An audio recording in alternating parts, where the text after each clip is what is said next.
PSG Fan TV, bonsoir à tous, bonsoir à toi Johanna. Bonsoir Byron, ça va? Ça va très bien, un très beau match du Paris Saint-Germain également. Un match qui s'est débridé en tout cas sur la fin, voilà 78e. On va dire un match plutôt meilleur sur la fin, ouais. D'accord, donc tu vois un match à deux visages. Oui, après je vais dire que je suis difficile, mais on va dire que quand ton équipe adverse se prend un carton rouge à la 12e minute et que même si tu as marqué un but et que tu es obligé d'attendre les 20 dernières minutes de match pour mettre le deuxième, puis le troisième et le quatrième, c'est qu'il s'est passé quelque chose, qu'il y avait quelque chose qui n'allait pas entre le premier but et le deuxième but côté Paris Saint-Germain, surtout qu'ils avaient la possession. Qu'est-ce qui n'allait pas selon toi? 30 tirs, 11 cadrés.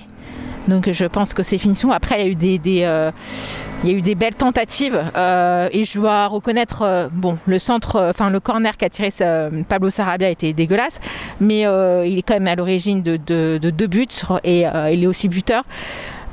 L'équipe dans l'ensemble elle a été plutôt bonne, mais je pense que c'est la finition à la fin. On a eu quand même 3 ou 4 poteaux touchés, je crois, dans le match, donc c'est plutôt pas mal. Donc c'est vrai qu'il y a eu ces tirs cadrés, mais ce qui m'a posé un problème, c'est vraiment le pourcentage de tirs hors cadre.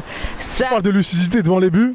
Oui, parce que... Qu'as-tu pensé de Moïse Kean, du coup, le numéro 9 ce soir? Moi, j'ai beaucoup aimé. Après, il n'a pas toujours eu la balle, donc c'est compliqué. Il a touché la transversale, donc j'ai trouvé sa tentative magnifique.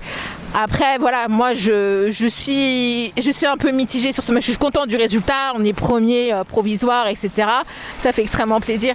Mais c'est que moi, je suis déjà sur la Ligue des Champions la semaine prochaine. C'est aussi mon a priori. Et que si on a autant vendangé en première partie de match face à Nîmes, quand on va avoir Manchester, ce sera complètement un scénario qui sera complètement différent.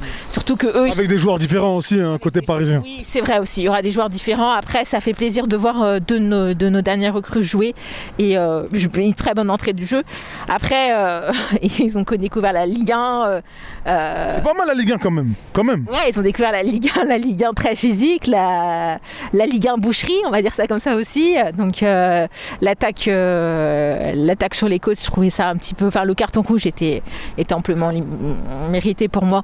Donc ouais, c'est un petit peu le point négatif de ce match, mais par contre j'ai beaucoup aimé Bakker qui continue à... Pour toi c'est ton homme du match, que j'allais te poser cette question justement. Non, pas homme du match, mais le fait qu'il joue en avant, qu'il fait des tentatives, qui n'essaie pas forcément de redonner la balle à Navas, qui essaie de la conserver et qui est aussi à l'origine d'un but, je trouve ça plutôt bien et rassurant. Après on va voir ce que ça va donner face à Manchester, mais voilà, je trouve Bakker il est sur une bonne lancée.